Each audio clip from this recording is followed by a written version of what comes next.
herself was caught on tape trash-talking Princess Diana and Meghan Markle.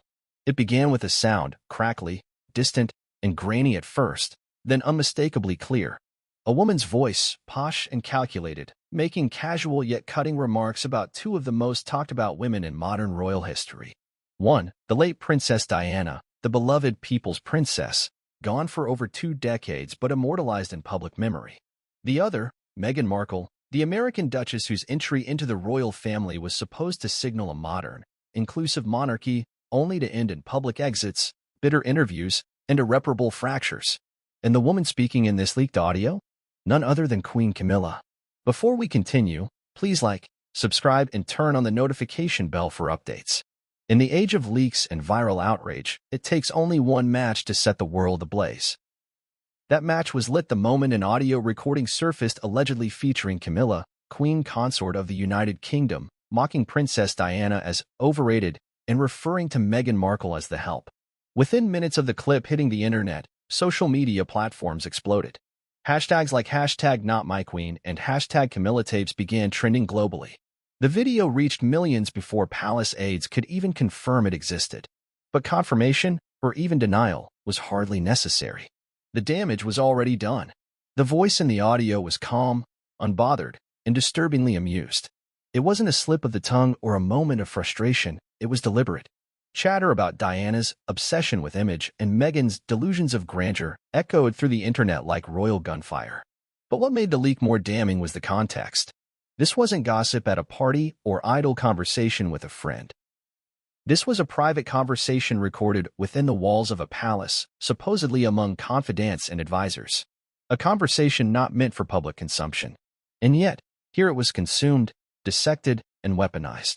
But before the world heard the audio, before journalists began scrambling to confirm its origins, before the monarchy was sent into another full-blown crisis mode, let's rewind the clock. Because to understand the seismic impact of these tapes, you need to understand the road that brought Camilla here. You need to understand how a woman once seen as the other woman ascended to the title of queen, and why for many, both inside the palace and across the globe, she was never truly accepted in that role. Camilla Parker Bowles' journey through the royal ranks has always been controversial. For decades, her name was whispered in connection to the unraveling of Prince Charles and Princess Diana's marriage. While Camilla and Charles insisted their romantic relationship only rekindled after his separation from Diana, tapes and letters told another story.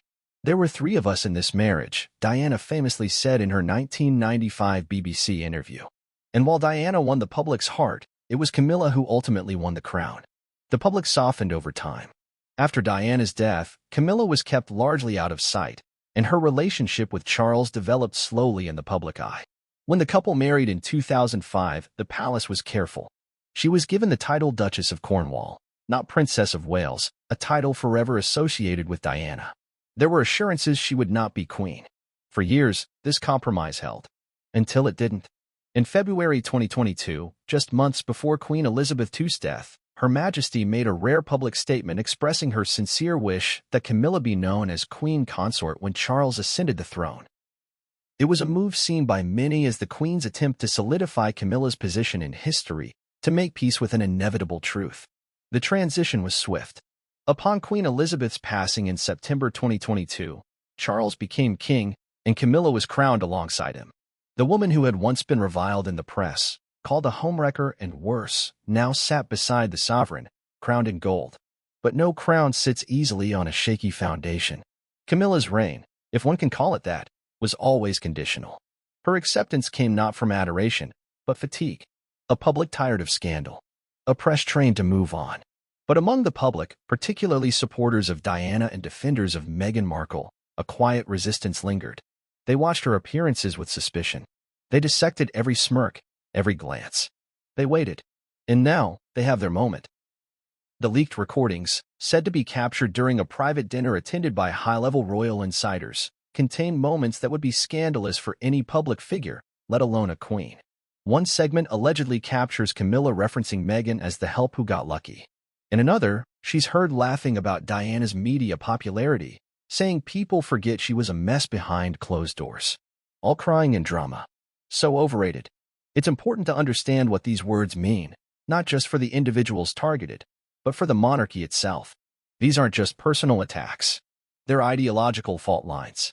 They strike at the heart of what the modern monarchy claims to be: inclusive, empathetic, dignified. A queen who mocks a deceased royal icon and makes classist and potentially racially charged remarks about a biracial duchess does not represent a 21st century crown. She represents a relic of elitism and disdain. The impact of the leak was immediate. Royal sources scrambled to identify the origin of the recording. Speculation flew: was it an intentional leak by a disgruntled staffer? A bugged device left on during private dinner chatter? A betrayal from within the trusted inner circle? Regardless of the source, the authenticity was quickly assessed by independent audio analysts, many of whom concluded that the voice was a near-perfect match for Camilla. Palace aides refused to confirm or deny. But silence is often louder than denial. What followed was an avalanche. Politicians spoke up. TV pundits had a field day. Civil rights groups questioned the monarchy's progress on inclusion. Even former royal staffers began to speak out, suggesting this wasn't the first time Camilla had made disparaging remarks behind closed doors. And then came the public, outraged, vindicated, and emboldened. Protests erupted outside Buckingham Palace. Social media campaigns gained millions of signatures demanding that Camilla relinquish her title. In the days following the leak, tabloids reported a major rift behind palace walls. Prince William, who has always been fiercely protective of his mother's legacy, reportedly told aides he was disgusted. Prince Harry, now in California, is said to be numb with rage, unable to believe the monarchy would allow such comments to go unpunished. And then came the whispers of an emergency sit-down between King Charles and his most senior advisors. What should be done? Could Camilla stay queen consort after this? Would public fury settle if she apologized? Would it inflame further if she didn't? The monarchy is not unfamiliar with scandal. From abdications to affairs to Andrew's legal disaster, it has weathered many storms. But this scandal feels different. It strikes at the moral authority the royal family claims to possess. It's not about politics or protocol, it's about decency. And that's why, after only a few days of public silence, the unthinkable happened. In a carefully worded statement released by Buckingham Palace, King Charles announced that Queen Camilla would step back from the use of the Queen Consort title, effective immediately. While the statement did not mention the tapes directly, it spoke of the Crown's responsibility to uphold unity, dignity, and the values of the people it serves. And just like that, the woman who had fought for decades to be accepted beside the king was publicly, symbolically, and perhaps permanently dethroned in the court of public opinion and in name. This story is not over. In fact, it may just be beginning. What does this mean for the monarchy? What are the deeper implications of a queen forced to relinquish her title over private conversations? How did this happen? Who leaked it? And what are the consequences? In the chapters that follow, we'll unpack it all, from the fallout inside the royal family to the fury brewing in public squares around the world. We'll hear from insiders, dive into royal history, and explore what happens when the person next in line to wear the crown faces a moral earthquake shaking the very foundations of royalty. The moment the tapes leaked, it was clear that this was not a typical royal scandal. In a world where the monarchy has long guarded its private moments behind tightly secured walls, the very existence of these recordings sent shockwaves through Buckingham Palace and beyond. The secret audio captured Queen Camilla in a private setting, speaking with a candidness that shocked even seasoned royal watchers. The fact that her words targeted both Princess Diana and Meghan Markle, two figures already central to royal controversy, made the leak explosive. The origins of the tapes remain shrouded in mystery. According to sources close to the palace, the audio was recorded during a private dinner among high-ranking members of the royal household and trusted advisors. The setting was informal, perhaps overindulgent in wine and confidences, where guards were down and the veneer of diplomacy faded. It was in this environment that Camilla's words, described by insiders as dismissive and contemptuous, were captured without her knowledge. Several theories have emerged regarding how the recordings escaped the confines of the palace. Some speculate that a disgruntled staff member, unhappy with Camilla's growing influence, deliberately leaked the tapes to the press as a form of revenge. Others suggest a rogue security device may have captured the conversation, only to be handed over to media outlets hungry for a sensational story. Regardless of the method, the result was catastrophic for the royal family's public image. The tapes begin with Camilla speaking about Princess Diana, whom she calls overrated and criticizes for what she describes as all the crying and drama behind the scenes. The Queen Consort's voice is steady, almost amused, as if recounting an inside joke at Diana's expense. This particular portion of the recording was the most inflammatory, not only because Diana remains a beloved figure worldwide, but because it betrayed a raw and undisguised disdain for a woman who had become symbolic of grace and compassion in the public eye. Following this, the conversation turns to Meghan Markle, whom Camilla reportedly refers to as the help, and questions Meghan's perceived sense of entitlement within the royal family. The implications of this language were immediate and far-reaching, raising serious questions about underlying racial and classist attitudes within the monarchy's inner circles. Meghan's experiences of racism and exclusion had already sparked international debate, and the tape seemed to confirm fears that certain members of the royal family harbored deep-seated prejudices. Experts in audio forensics quickly weighed in on the legitimacy of the recordings. Independent analysts examined the vocal patterns, tone, and ambient noises, confirming with a high degree of certainty that the voice belonged to Camilla. The palace, in a carefully crafted silence, neither confirmed nor denied the authenticity, but insiders acknowledged to select journalists that the tapes were genuinely damaging. The impact of the leak was amplified by the immediacy of social media, where snippets of the audio spread rapidly. Within hours, millions had listened to the clips, shared reactions, and expressed outrage. Influencers, politicians, and celebrities joined the chorus, condemning the remarks and calling for accountability. The hashtag Camilla tapes surged across Twitter, reaching trending status in multiple countries. The recordings also reignited long-simmering tensions within the royal family. Sources indicated that the tapes gave new fuel to Prince William and Prince Harry's previously strained relationship with Camilla. For William, the insult to Diana's legacy was deeply personal, touching a wound that had never fully healed. Harry, already distanced from the monarchy, found the comments about Meghan painful and infuriating, a painful reminder of the systemic issues he had publicly criticized. The leak raised several pressing questions. Who betrayed the trust of the monarchy by releasing these tapes? What motivated this breach? Was this an orchestrated attempt to destabilize Camilla's position, or an accidental slip that spiraled out of control? And most importantly, how would the palace respond to such a public and humiliating revelation?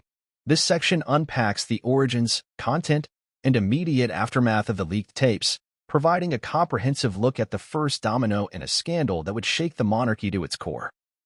As the leaked tapes spread like wildfire across social media and news outlets, the public reaction was swift, intense, and unequivocally furious. In an era where information travels instantly and outrage can be mobilized within minutes, Camilla's disparaging remarks did not remain confined to whispers or palace walls. They erupted into a global storm of condemnation and protest. The reaction online was immediate and overwhelming. Hashtags like #NotMyQueen, #CamillaTapes, and #QueenCamillaMustGo quickly climbed the trending charts on Twitter, Instagram, and TikTok. Users from around the world flooded timelines with fiery denunciations, memes ridiculing the Queen Consort, and calls for her to resign or be stripped of her royal titles. Many shared clips of the tapes, some with subtitles, amplifying their reach beyond English-speaking audiences. Among the millions of reactions, one common thread was clear: people felt betrayed. For decades, the monarchy had promised to evolve, to embrace modern values of inclusion, respect, and humility. Camilla's words, however, laid bare an old guard clinging to outdated prejudices and arrogance. Social media users expressed disbelief that a reigning queen could speak so callously about a beloved late princess and a duchess who had become an icon of racial progress. The global nature of the outrage was striking. In the United Kingdom, the heart of the monarchy, opinion polls revealed a sharp decline in Camilla's approval ratings, with some surveys showing her as the least popular member of the royal family since records began. Town hall meetings and local news programs featured heated debates about the monarchy's future, reflecting widespread disappointment and anger. Across the Commonwealth countries, where Meghan Markle had been warmly embraced as a symbol of diversity and modernity, the tapes sparked renewed criticism of the British monarchy's colonial legacy and resistance to change. Indigenous activists, racial justice groups, and political figures weighed in, using the scandal as evidence of the institution's failure to reform and reconcile with its past. Traditional media also responded with vigor. Front pages of newspapers around the world splashed the story with dramatic headlines. Queen Consort's bitter words expose royal divide, monarchy in crisis over racist tapes, and Camilla's fall from grace, royal family reeling. Editorials and opinion pieces dissected the implications of the remarks, with some commentators calling the tapes a watershed moment that could force the monarchy into unprecedented self-examination or even transformation. Television and radio talk shows dedicated hours to analyzing the fallout. Royal experts speculated on the potential damage to King Charles's reign, suggesting that Camilla's remarks could erode public trust in the monarchy's leadership.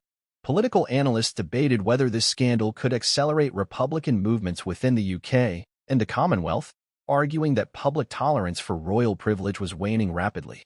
But the reaction was not uniformly negative. A faction of traditional royalists and loyalists rallied to Camilla's defense, arguing that the tapes were taken out of context or that privacy violations should not lead to public condemnation. They claimed the Queen Consort was a scapegoat for broader institutional problems and cautioned against a rush to judgment. However, their voices were largely drowned out by the overwhelming tide of outrage. The public protests were immediate and symbolic. Demonstrations took place outside Buckingham Palace, Windsor Castle, and other royal residences, with crowds holding signs demanding accountability and respect for Diana and Meghan. Videos of passionate speeches, chants, and peaceful sit-ins circulated widely, showing a monarchy under siege from its own people. One particularly notable moment was when a large group of activists staged a vigil in honor of Princess Diana near Kensington Palace, combining mourning with protest. The vigil became a rallying point for those demanding Camilla's resignation, linking the past grievances surrounding Diana's treatment to the present scandal. It was a potent reminder of how the wounds of the past remain raw and unresolved. Celebrities and public figures joined the conversation, adding their voices to the chorus of criticism. Influential actors, musicians, and activists publicly condemned Camilla's words, some drawing on personal experiences of racism and exclusion. Their involvement helped keep the scandal in the spotlight, ensuring it remained a topic of discussion beyond the usual royal watch circles. The consequences of the public outrage soon began to reverberate inside the palace itself. Royal aides reported a palpable tension among staff, with some expressing concern about the potential long-term impact on the monarchy's reputation. The press office was overwhelmed with requests for statements, interviews, and clarifications, struggling to contain the narrative as the scandal dominated global headlines. This unprecedented public backlash forced the royal family to confront the reality that the monarchy, an institution built on tradition and ceremony, could no longer rely solely on its historical prestige to weather storms. The people were demanding more transparency, more respect, and above all, accountability. Throughout this tumultuous period, questions loomed large. Could the monarchy survive this breach of trust? Would Camilla's position as Queen Consort become untenable? How would King Charles balance his personal loyalty to his wife with the public's call for justice? And what message would this scandal send to those who see the monarchy as an emblem of enduring values in an ever-changing world? The public outrage was not just a momentary eruption but a seismic force shaking the foundations of the royal family. It set the stage for what would become one of the most consequential chapters in recent royal history, a chapter defined by crisis, reckoning, and the urgent need for change. Behind the polished facade of royal protocol and public appearances, the leaked tapes ignited a storm of raw emotion within the royal family's most private circles. At the heart of this turmoil were two brothers, Prince William and Prince Harry, each grappling with the weight of the insults hurled against their mother and their wives, and the larger questions of loyalty, justice, and legacy that the scandal forced them to confront. For Prince William, the remarks about Princess Diana were not merely hurtful, they were an affront to his very identity and to the memory of a mother whose life shaped his own. Since Diana's tragic death in 1997, William has carried both the public mantle of her legacy and the private burden of grief and unresolved pain. In the wake of the tapes, sources close to the Duke of Cambridge reveal that his anger was palpable, bordering on disbelief. The recorded words, describing Diana as overrated and dismissing her as prone to crying and drama, cut deep. For William, these were more than insults to a public figure. They were attacks on the woman who had defined his childhood, inspired his charitable work, and whose memory continues to influence his path as a future king. His protective instincts, honed since youth, shifted into overdrive. In private meetings with close advisors and family members, William is said to have expressed his frustration that Camilla, now queen consort, could so callously disregard the struggles and humanity of his mother. This was not a woman who had earned respect through empathy or grace, but one who had publicly scorned a legacy that millions revered. The weight of that betrayal bore down heavily on him. Simultaneously, Prince Harry, now living in the United States, found the comments about Meghan Markle equally devastating. Harry's public break with the monarchy in recent years had already been marked by his revelations about struggles with racism, mental health, and feelings of isolation within the royal fold. The tapes, therefore, reopened wounds he had hoped to heal in private. When he heard Camilla refer to Meghan as the help, a phrase steeped in historical, racial, and classist connotations, Harry's fury was reportedly immediate and intense. Friends close to him described a man, numb with rage, struggling to reconcile the institution he once fought for with the private disdain he now knew some of its highest members harbored. The insult was more than personal. It was emblematic of a larger, systemic problem he had long sought to expose. The brothers, despite their fractured relationship and geographic distance, found a renewed common cause in defending the women they loved and revered. Confidential sources describe a series of private conversations, both phone calls and video chats, where William and Harry vented their frustrations, strategized on how to respond, and contemplated the implications for the monarchy. The leak of the tapes exacerbated tensions already simmering between the brothers and Camilla. William's past willingness to work alongside his stepmother to maintain family unity was tested severely by this revelation. Harry, long estranged and vocal about the monarchy's failures, saw in the tapes a painful confirmation of his critiques. Behind closed doors, these private conversations were far from calm. Accounts from royal insiders depict heated exchanges, moments of anger, and a sense of betrayal that transcended simple family discord. William reportedly told confidants that Camilla had crossed a line no one should ever cross, while Harry was said to be wrestling with whether he could ever fully trust the institution again. This fury was not limited to personal grievances, it extended into concerns about the monarchy's future and public perception. The brothers understood that the tapes threatened to deepen divisions among the public, alienate key demographics, and undermine efforts at modernization. William, as the heir apparent, felt the pressure keenly, knowing that his ability to unify the family and the nation could be compromised by this scandal. Moreover, the brothers faced a complex dilemma: how to respond publicly without further fracturing the family or damaging the crown. Any official condemnation risked escalating tensions or prompting a public feud. Silence, meanwhile, risked appearing complicit or indifferent. In private, however, William and Harry appeared united in their condemnation of the remarks and their desire to hold Camilla accountable. Reports suggest they pressed King Charles to take decisive action, arguing that maintaining Camilla's title and position was untenable given the public outrage and the damage to the family's integrity. The tension culminated in a rare moment of family reckoning, with the brothers confronting the king and Camilla in a private meeting convened to address the crisis. While details remain confidential, sources indicate that the conversation was intense, with William and Harry demanding transparency and justice, and Charles caught between defending his wife and preserving the monarchy's unity. This private fury, simmering beneath the surface, underscored the deep emotional and political fractures within the royal family. It revealed that beneath the surface of royal tradition and diplomacy, real human pain and conflict were playing out in response to a crisis that threatened to redefine the monarchy itself. In the wake of the leaked tapes, the name of Princess Diana loomed larger than ever. More than 2 decades after her tragic passing, her legacy remained a powerful force shaping public perceptions of the monarchy. The contemptuous remarks attributed to Queen Camilla reignited a complex and deeply emotional conversation about Diana's impact, her struggles, and the unresolved tensions that continue to ripple through the royal family and the world. Princess Diana was not just a royal figure. She was a cultural icon who transformed the public's relationship with the monarchy. Her openness about mental health, charity work, and personal struggles humanized the institution in ways previously unimaginable. For many, Diana represented compassion, vulnerability, and authenticity, qualities that endeared her to millions and secured her place in history as the people's princess. Camilla's alleged dismissal of Diana as overrated and a mess behind closed doors was not simply a critique of a former rival. It was perceived as a deliberate attack on the very qualities that made Diana beloved worldwide. This struck a raw nerve, especially among those who saw Diana's life as emblematic of the monarchy's potential for transformation and connection to the people. The public reaction to the resurfacing of Diana's legacy was immediate and passionate. Tributes poured in on social media and in public forums, celebrating her life and condemning any attempt to diminish her contributions. Stories of Diana's charitable work, from her groundbreaking AIDS advocacy to her campaign against landmines, were retold with renewed vigor, highlighting the contrast between her enduring image and Camilla's alleged disparagement. Diana's life was marked by complexities and challenges. Her marriage to Prince Charles was fraught with difficulties, including infidelity and intense media scrutiny.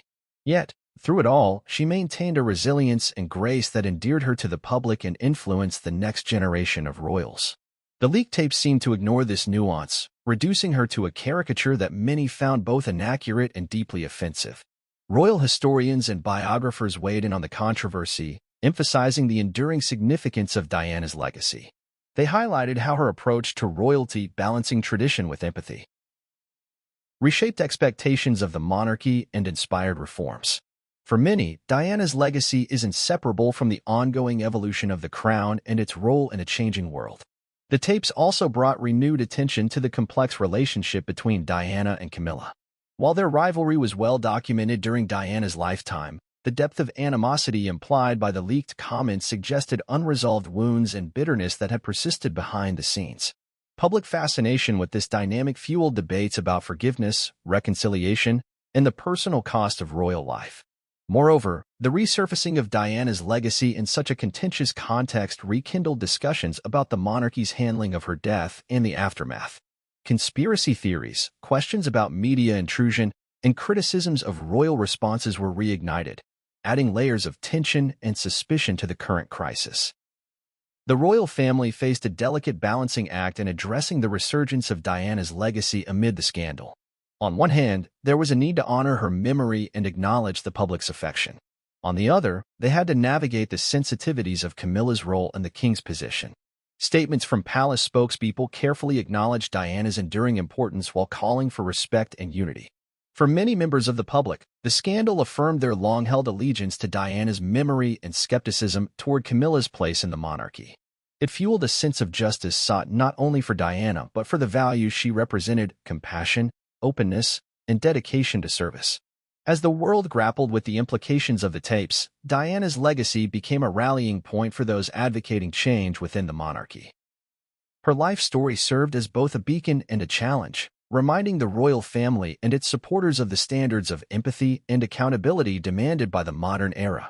This chapter explores the multifaceted impact of Princess Diana's legacy resurfacing amid the scandal, illuminating how her memory continues to shape public discourse, royal dynamics, and the very identity of the British monarchy. As public attention once again turned toward the royal family, the name Meghan Markle sparked a renewed focus on a chapter of the monarchy's recent history marked by both hope and controversy. The leaked tapes' disparaging remarks about Meghan were not simply offhand insults. They reopened old wounds that had long simmered beneath the surface of the royal narrative and fueled international debate about race, inclusion, and belonging. Meghan Markle's journey into the British royal family began amid global fanfare. An American actress with a biracial heritage, she represented a departure from tradition, a symbol of modernity and diversity. Her marriage to Prince Harry in 2018 was hailed by many as a transformative moment for the monarchy, offering a chance for renewal and a break from centuries of rigid convention. However, the reality of Meghan's experience was fraught with challenges. From the start, she faced intense scrutiny from the British tabloid press, much of it tinged with racial undertones and hostile innuendo. Within the palace, sources have since revealed that Meghan struggled with isolation, conflicting expectations, and a lack of support that compounded her sense of vulnerability. The 2021 Oprah Winfrey interview marked a watershed moment. Meghan and Harry's candid revelations about mental health struggles, racial bias, and feeling unwelcome within the royal institution brought international attention to issues that had long been whispered but rarely publicly addressed. Meghan's accusations of racism, particularly concerning concerns raised about the skin color of her unborn child, challenged the monarchy's image as an inclusive and progressive institution. The leaked tapes, in which Camilla allegedly refers to Meghan as the help, tapped directly into these charged issues. The phrase "the help" carries deep historical weight, evoking images of servitude, class divisions, and racial inequality, especially in American and British contexts. For many, hearing this phrase uttered by the Queen consort was a painful confirmation of the biases Meghan had fought so hard to expose. This insult was more than a personal slight.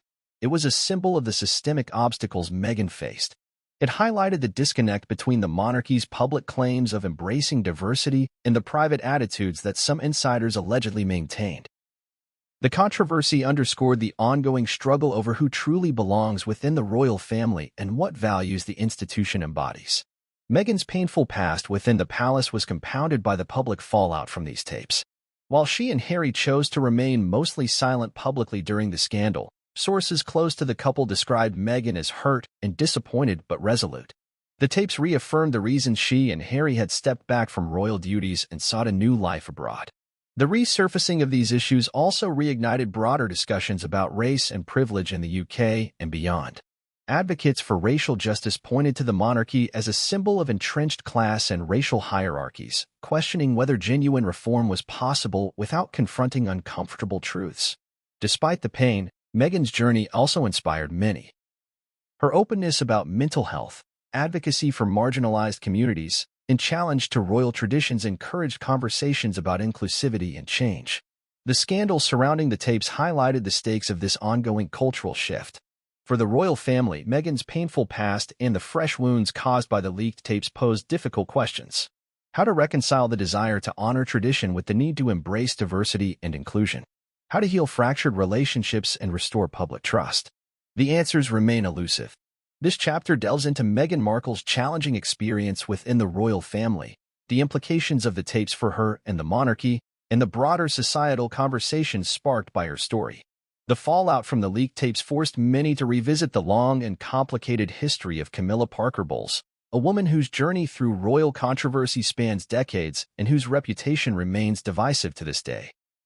Understanding her past is essential to grasp why the recent scandal struck such a chord and why her position as Queen Consort has always been precarious. Camilla's association with Prince Charles predates the public's first full awareness of their relationship. Their initial courtship in the early 1970s was well known within aristocratic circles, but it was interrupted by Charles's eventual engagement to Lady Diana Spencer. The subsequent marriage of Charles and Diana, combined with Camilla's own marriage to Andrew Parker Bowles, set the stage for a complicated love triangle that would dominate royal headlines for years. In the public eye, Camilla was branded the other woman, blamed for the breakdown of Charles and Diana's marriage. The British press was relentless in painting her as a homewrecker, and for many years, her public appearances were limited and often met with hostility. This negative perception shaped how the public, and even many within the palace, viewed her. Despite the decades of public disapproval, Camilla remained a steadfast presence in Charles's life. Over time, the couple's relationship grew more open, culminating in their 2005 wedding. The palace sought to reframe Camilla's image by bestowing on her the title Duchess of Cornwall rather than Princess of Wales, a nod to the enduring association of that title with Diana. This compromise was designed to ease public resistance and protect Diana's legacy. Still, controversy followed Camilla's every step. Her earlier reputation as aloof and uncharitable contrasted sharply with the empathy and warmth people had associated with Diana. Royal commentators noted that Camilla had to work hard to soften her image through charity work and public engagement. While she succeeded in some areas, a core segment of the public remained skeptical or outright hostile. The ascent to Queen Consort was fraught with tension. Many believed Camilla was undeserving of the title, a sentiment fueled by lingering loyalty to Diana and distrust of Camilla's intentions. Queen Elizabeth II's decision to support Camilla's future role was met with mixed reactions, sparking debates about tradition, loyalty, and modernization. The leaked tapes, therefore, threatened to undo years of image rehabilitation. The disparaging comments about Diana and Meghan painted Camilla not as a redeemed figure, but as one clinging to bitterness and prejudice. For many, it confirmed long-held suspicions about her true character and undermined the careful work done to present her as a unifying figure within the monarchy. Beyond personal rivalries, Camilla's history also intersects with broader questions about the monarchy's capacity for change. Her role has often been seen as emblematic of the institution's struggle to move beyond old power dynamics and social hierarchies. The tapes, with their tone of superiority and disdain, seemed to echo the very attitudes that many hope the monarchy will leave behind. Palace insiders described the period following the leak as deeply unsettling for Camilla. Reports suggested she was isolated, reflecting on the damage done and the precariousness of her position. While the queen consort role had brought her prestige and influence, it had also placed her under unprecedented scrutiny. This chapter examines Camilla's long history of controversy, her efforts at public redemption, and how the leaked tapes have reignited questions about her suitability for the crown. It explores the intersection of personal history, public perception, and institutional challenges facing the modern monarchy. The moment the leaked tapes surfaced, Buckingham Palace was thrust into a crisis of unprecedented proportions. The monarchy, an institution traditionally known for its controlled image and discreet management of internal affairs, suddenly faced an uncontrollable public scandal that threatened not only Queen Camilla's reputation but the very stability of the royal family. Within hours, an emergency chain of command was activated. Senior palace officials convened in confidential meetings to assess the scope of the damage and devise a strategy. The atmosphere was reportedly tense and fraught with urgency. There was little time to contain the fallout before the story dominated global headlines. The initial palace response was cautious and carefully measured. No immediate public statements were issued, a deliberate attempt to avoid inflaming the situation. Instead, behind closed doors, teams of communications experts, legal advisors, and royal aides scrambled to verify the authenticity of the tapes and trace their source. Whispers of betrayal circulated. How could such sensitive conversations be recorded and leaked? King Charles, faced with the dual roles of monarch and husband, was at the center of the crisis. Sources describe him as deeply troubled, torn between his personal loyalty to Camilla and his responsibility to protect the monarchy's integrity. The king's advisors urged swift action to demonstrate accountability, while others cautioned against rash decisions that might fracture the family further. Camilla herself was reportedly stunned by the leak. The years of careful image management seemed to unravel overnight as public opinion turned sharply against her. Palace insiders noted her retreat from public appearances and a period of reflection, accompanied by private conversations with the king and close confidants about the path forward. One of the most critical concerns was the potential impact on public support for the monarchy. Polling firms were commissioned to gauge reactions, revealing a steep decline in favorability toward Camilla and growing skepticism about the institution's relevance. Media outlets dissected every detail, fueling speculation about internal palace strife and the future of the crown. Amid this turbulence, a crisis communications team crafted a series of messages designed to reassure the public while maintaining royal dignity. The language was measured, emphasizing unity, respect, and the importance of moving forward together. Yet, the absence of a direct apology from Camilla or explicit acknowledgement of wrongdoing left many dissatisfied. The palace also faced challenges from political figures. Members of parliament and government officials expressed concern over the scandal's implications for the UK's international image. Some called for parliamentary inquiry or reforms to royal protocols, while others urged restraint to preserve national stability. Behind the scenes, tensions within the royal household grew. Staff members reported an atmosphere of anxiety, with some loyal to Camilla expressing frustration at the lack of clear direction, while others sympathized with the victims of the leaked remarks. The palace grappled with maintaining morale and cohesion amid the crisis. Security protocols were scrutinized. How had private conversations been recorded without detection? Were palace security measures sufficient? Investigations were launched to prevent future breaches, but the damage to trust was already significant. In this period of upheaval, the monarchy's future appeared uncertain. The traditional emphasis on discretion and protocol seemed ill-equipped to handle the immediacy and transparency demanded by the digital age. The palace faced the stark reality that its survival depended not only on ceremony but on genuine accountability and connection with the public. This chapter delves into the internal chaos and decision-making processes within Buckingham Palace during the crisis, highlighting the pressures on King Charles, Camilla, and their closest advisors as they navigated an institution in turmoil. As the scandal surrounding the leaked tapes deepened, the controversy quickly transcended palace walls and entered the realm of politics. Parliament, traditionally cautious in matters concerning the monarchy, found itself grappling with public pressure to respond to the unfolding crisis. Lawmakers debated not only the immediate implications of Camilla's alleged remarks, but also the broader questions about the monarchy's role, accountability, and future in a modern democratic society. The initial parliamentary response was measured but firm. Several members of the House of Commons expressed profound concern over the tapes, framing the issue as one not simply of personal insult but of constitutional significance. For many MPs, Camilla's alleged disparagement of Princess Diana and Meghan Markle struck at the heart of the monarchy's public trust and its obligation to represent the nation's values of respect, inclusivity, and dignity. Opposition parties seized the moment to question the monarchy's transparency and relevance. Some called for an urgent inquiry into royal conduct, proposing that the crown be held to standards akin to public institutions. This marked a rare challenge to royal prerogative, highlighting growing demands for modernization and accountability within the institution. Republican advocates, long marginalized within British politics, found new momentum. Campaigners who have sought to abolish the monarchy altogether framed the tapes as evidence of systemic elitism and prejudice at the highest levels. Their calls for a public referendum on the monarchy's future gained unprecedented attention and public support. Conversely, some loyalist politicians and traditionalists defended the monarchy, cautioning against politicizing royal matters. They argued that the crown serves as a unifying symbol above partisan divides and that internal family matters should remain private. Yet, even among supporters, there was acknowledgement that the scandal necessitated a re-evaluation of how the monarchy manages public relations and internal accountability. Legal experts were called upon to assess the possibility and implications of stripping Camilla of her queen consort title. Under current constitutional arrangements, royal titles are conferred by the reigning monarch and recognized through established protocols. While the king has the authority to adjust titles within his family, the idea of forcibly removing a queen consort's title was unprecedented and fraught with complexity.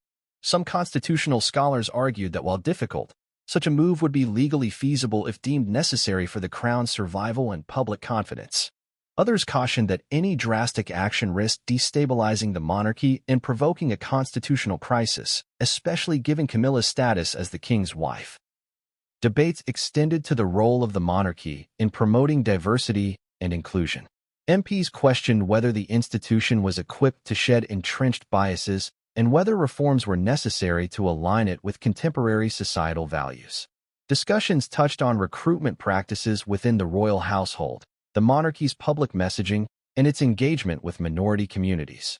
Parliament's involvement added a new layer of pressure on King Charles and his advisors.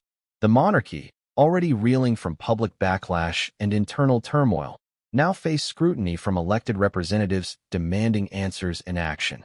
The need to balance royal prerogative with democratic accountability became a central theme. The media closely tracked parliamentary debates, amplifying their significance and framing the scandal as not only a royal family crisis, but a national governance issue. Editorials called for transparency and reform, reflecting a public appetite for change amid long-standing calls to modernize the crown. This chapter explores the complex interplay between the monarchy and parliament during the scandal, highlighting political debates, legal considerations, and the broader implications for Britain's constitutional monarchy. At the epicenter of the storm caused by the leaked tapes stood King Charles III, a monarch burdened with an unprecedented dilemma. Balancing his deep personal loyalty and affection for Camilla with his solemn responsibility to uphold the dignity and unity of the British crown. The tapes not only threatened Camilla's position but placed Charles himself under immense pressure, exposing the often painful intersection between personal love and public duty. Throughout his life, Charles has navigated the complexities of duty with a sense of earnestness and sometimes quiet frustration. His long-standing relationship with Camilla, once scandalous and fraught with public disapproval, had gradually transformed into a cornerstone of his reign. Yet, the sudden exposure of her disparaging remarks left him caught in an emotional and political crossfire. Sources close to the king described his initial reaction as one of shock and disbelief. Though aware of the difficult history between Diana and Camilla, Charles had hoped that years of discretion and respect had healed old wounds. The tapes, however, shattered that hope, revealing a bitterness and callousness that contradicted the image of unity he sought to present to the public. In private conversations, Charles is said to have expressed profound conflict. As a husband, he felt compelled to stand by Camilla, offering support and reassurance amid the backlash. Yet, as monarch, he understood the necessity of responding to public outrage and maintaining the crown's credibility. This internal tension was reflected in the delicate language of palace statements, which sought to acknowledge the seriousness of the situation without directly condemning the queen consort.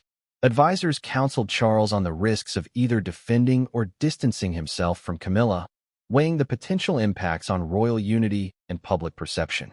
The king's relationship with his sons, particularly William and Harry, further complicated matters.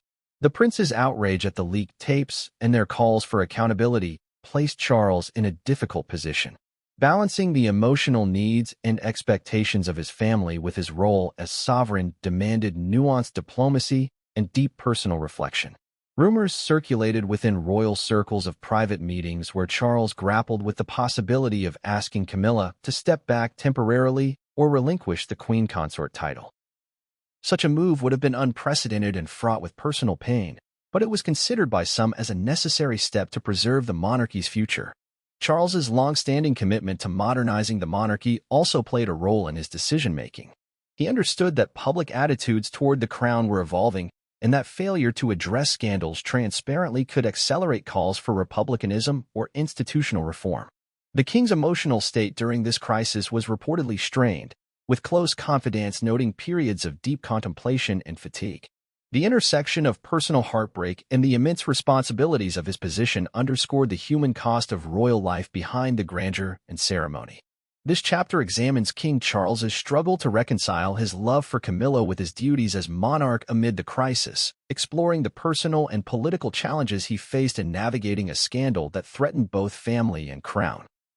After days of escalating public outrage, palace deliberations, and intense family discussions, the moment many anticipated finally arrived. Queen Camilla stepped back from using the title queen consort. The decision marked a dramatic turning point in the scandal, signaling that the leaked tapes fallout was not merely a temporary storm but a crisis with lasting consequences for the monarchy. The announcement, delivered in a carefully crafted statement by Buckingham Palace, was both formal and restrained. It emphasized the crown's commitment to upholding values of unity, dignity, and respect, without directly referencing the leaked recordings. The language was diplomatic, designed to preserve the monarchy's image while acknowledging the need for change. For Camilla, relinquishing the title of queen consort was a profound personal and symbolic loss. The title had represented her long-sought acceptance and status within the royal family and the nation. Stepping down meant retreating from the highest echelons of public royal life and accepting a diminished role, though details about her future title, whether she would revert to Duchess of Cornwall or assume another designation, remained unclear. The decision was not taken lightly. Behind the scenes, intense negotiations unfolded between King Charles, senior advisors, and Camilla herself. The king reportedly expressed deep sadness but also recognition that maintaining the status quo risked further damage to the monarchy's legitimacy and unity. Public reaction to the announcement was mixed but largely reflective of relief that decisive action had been taken. For many, Camilla's stepping down was seen as a necessary act of accountability, a gesture acknowledging the seriousness of her remarks and the public's demand for respect toward Diana's memory and Meghan's dignity. Royal commentators analyzed the move as a rare example of a reigning monarch responding directly to public pressure and internal family dynamics. It underscored the evolving nature of the British monarchy, where tradition now intersects with the demands of transparency and accountability. Despite the formal nature of the announcement, the emotional weight was evident among palace insiders. Camilla's withdrawal from the queen consort role symbolized a personal defeat and a setback for the image rehabilitation she had painstakingly built over years.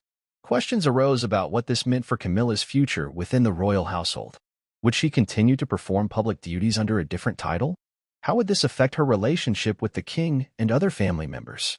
The answers remained to be seen, but the precedent set by her stepping down sent a clear message about the limits of privilege and tolerance. This chapter explores the events leading to Camilla's decision to step down, the negotiations and emotions behind the scenes, and the broader implications for the monarchy's adaptation to crisis and public accountability. In the aftermath of stepping down as queen consort, Camilla faced the daunting task of rebuilding not only her public image but also her place within the royal family and the hearts of the British people. The scandal had left a deep scar on her reputation, and the damage control effort was both delicate and extensive. Immediately following the announcement, Camilla retreated from the public eye. This hiatus was a strategic move, allowing the media frenzy to subside and providing her with time to reflect privately on the consequences of the tapes. Behind palace walls, advisors began planning a carefully orchestrated redemption tour designed to gradually restore Camilla's standing through acts of service, humility, and genuine outreach. The first phase of damage control involved a series of discreet charitable engagements, emphasizing causes that resonated with public sentiment. Camilla, known for her long-standing support of health and literacy charities, sought to highlight these commitments, hoping to remind the public of her positive contributions beyond the scandal. Equally important was the tone of her appearances. Gone were the grand ceremonial events. Instead, she focused on intimate gatherings, listening tours, and behind-the-scenes work that allowed for genuine connection rather than spectacle. This shift aimed to humanize her, demonstrating vulnerability and a willingness to make amends. Public relations teams worked tirelessly to manage messaging, ensuring that Camilla's appearances were framed around empathy, growth, and reconciliation. Interviews were carefully coordinated, emphasizing her respect for Princess Diana's legacy and a heartfelt apology for the pain caused by the leaked remarks, even if the apology was measured. Despite these efforts, the road to redemption was steep. Social media remained a battleground, with some critics unwilling to forgive, while others slowly softened their stance. Influential commentators debated whether Camilla could ever fully recover public trust, given the magnitude of the offense and the symbolic nature of the monarchy. Internally, Camilla faced challenges as well. Navigating family dynamics after the scandal required diplomacy and patience. Reports suggested cautious rapprochement with members of the royal family who had been alienated, including Prince William and Prince Harry. Whether full reconciliation was possible remained uncertain, but efforts were underway to heal personal rifts. The damage control phase also involved careful monitoring of public opinion through polling and focus groups. These tools helped palace strategists gauge the effectiveness of Camilla's actions and adjust approaches accordingly. Slow, steady progress was noted in some quarters, but the scars from the tapes lingered. Media coverage shifted over time from condemnation to cautious curiosity about Camilla's transformation. Documentaries, profiles, and interviews explored her life story, struggles, and attempts to redefine her role within the monarchy. This nuanced portrayal helped paint a more complex picture that transcended the initial scandal. Internationally, Camilla's redemption tour resonated differently. In Commonwealth nations with historical ties to the monarchy, her efforts were viewed through the lens of ongoing debates about colonial legacy and royal relevance. While some remained critical, others appreciated the humility and service focus. This chapter examines the multifaceted damage control strategies employed by Camilla and the royal family, the public and private challenges faced in the path to redemption, and the broader significance of this transformation for the monarchy's ability to adapt and survive scandal. The fallout from the leaked tapes and Camilla's subsequent stepping down was widely framed by the media and public as a victory for two figures whose legacies had long been challenged or undermined, Princess Diana and Meghan Markle. For many, the scandal symbolized a moment of reckoning, a vindication of their struggles against prejudice, misunderstanding, and royal resistance. Princess Diana's memory, once vulnerable to revisionist narratives and palace spin, emerged from the crisis more untouchable than ever. The public's enduring affection for her was reflected in the sustained tributes, renewed interest in her life story, and the widespread condemnation of Camilla's remarks. For Diana's supporters, the scandal was proof that her legacy remained alive and potent, capable of influencing the monarchy's trajectory years after her death. Similarly, Meghan Markle's story resonated deeply within contemporary dialogues about race, identity, and inclusion. The insult referring to her as the help was perceived as a direct attack not only on her personally, but on the progress she symbolized. The public's outrage and demand for accountability were seen as affirmations of her courage in confronting systemic issues within the royal family. However, the notion of victory was complex and nuanced. While the scandal forced Camilla to relinquish her title and prompted public apologies, it also exposed the monarchy's vulnerabilities and ongoing struggles with transparency and inclusivity. For Meghan and Diana's advocates, the outcome was bittersweet. acknowledgement of past wrongs, but also a reminder of the challenges that remained. The royal family faced the daunting task of managing this dual narrative, honoring Diana's legacy and addressing Meghan's experiences while preserving institutional stability. This balancing act was reflected in public statements, charitable initiatives, and efforts to engage with diverse communities. Critics argued that while the scandal was a moment of reckoning, it was insufficient to bring about systemic change. They highlighted the need for structural reforms within the monarchy to prevent future incidents of bias and disrespect. Calls for openness, accountability, and greater representation gained renewed momentum. Meghan and Harry's decision to largely remain silent publicly during the crisis was strategic, reflecting their continued distance from the royal institution and their focus on building independent lives. Nonetheless, their story remained central to the public discourse, symbolizing the broader struggle for acceptance and respect. For many members of the public, the scandal reaffirmed their support for Meghan and Diana's causes and increased skepticism toward the monarchy's capacity for genuine transformation. It sparked conversations about the relevance of the crown in a diverse, modern society and the necessity of confronting uncomfortable truths. This chapter explores the complexity of what the scandal meant for Meghan and Diana's legacies, examining the sense of victory tempered by ongoing challenges and the broader implications for the monarchy's evolution. The scandal surrounding Camilla's leaked tapes and the subsequent fallout left the British monarchy at a critical crossroads. Once viewed as an enduring symbol of stability and tradition, the institution now faced unprecedented challenges that threatened its very survival in the eyes of many citizens and observers worldwide. Public trust in the monarchy, already fragile due to prior controversies, suffered a significant blow. Polls indicated a marked decline in support for the crown, with many questioning its relevance in a rapidly changing society. The monarchy's ability to serve as a unifying figurehead was called into question, especially amid growing calls for republicanism in the United Kingdom and across Commonwealth nations. The scandal also exposed deeper structural issues within the monarchy, issues of transparency, accountability, and adaptability. Critics argued that the institution's resistance to reform and its handling of internal conflicts had alienated a younger, more diverse generation that demanded greater openness and alignment with contemporary values. The royal family itself appeared divided, with differing visions for the future causing internal friction. While King Charles sought to modernize and stabilize the monarchy, factions within the family and their advisors remained attached to traditional modes of operation. Navigating these tensions became increasingly complex in the wake of the scandal. Financial pressures added to the monarchy's challenges. With public funding under scrutiny and calls for budget reductions growing louder, questions arose about the sustainability of maintaining an expansive royal household amid declining public favor. The media landscape further complicated matters. The rise of social media and 24-hour news cycles meant that scandals could spread instantaneously and amplify public opinion in ways previously unimaginable.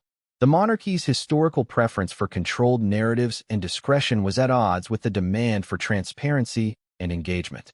Despite these pressures, efforts to reform and preserve the monarchy continued. Initiatives aimed at increasing diversity within royal patronages, enhancing public engagement, and improving crisis management were accelerated.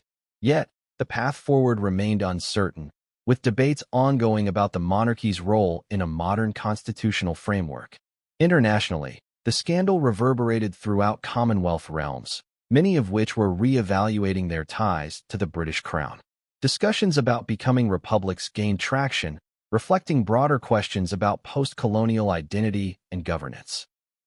This chapter examines the multifaceted crisis facing the British monarchy, exploring the intersection of public opinion, institutional challenges, and the urgent need for adaptation to ensure the crown's future relevance and survival.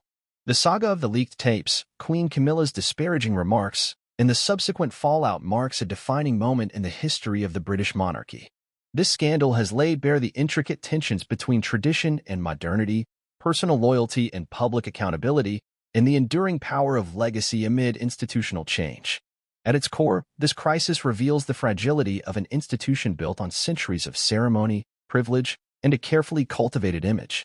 The monarchy's survival now depends on its ability to confront uncomfortable truths, adapt to evolving societal expectations, and embrace genuine transparency. Queen Camilla's decision to relinquish the title of Queen Consort serves as both a personal and institutional reckoning.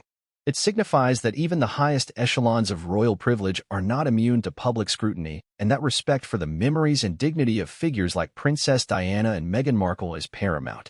The resurgence of Diana's legacy and the renewed focus on Meghan's experiences underscore the monarchy's ongoing struggle to reconcile its past with its present. These women, each in their own way, have become symbols of change, resilience, and the demand for authenticity within a traditionally closed institution. King Charles III's role in navigating this crisis highlights the complex balancing act required of a modern monarch, holding together a family fractured by scandal, maintaining public trust, and steering the crown through turbulent waters.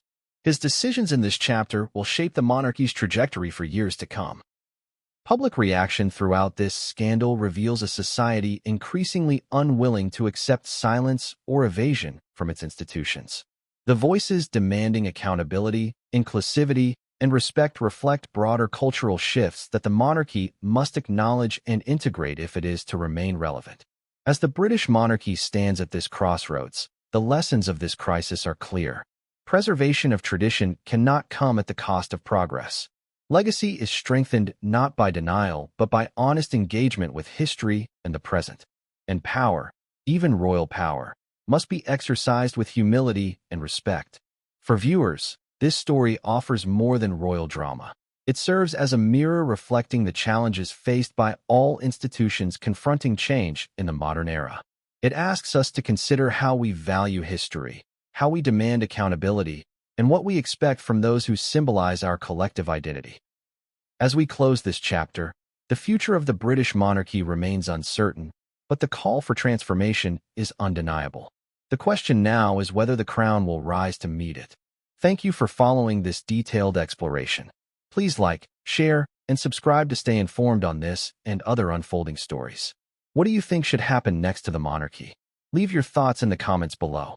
New secret recordings have surfaced revealing Camilla's shocking remarks, calling Diana overrated and Meghan the help.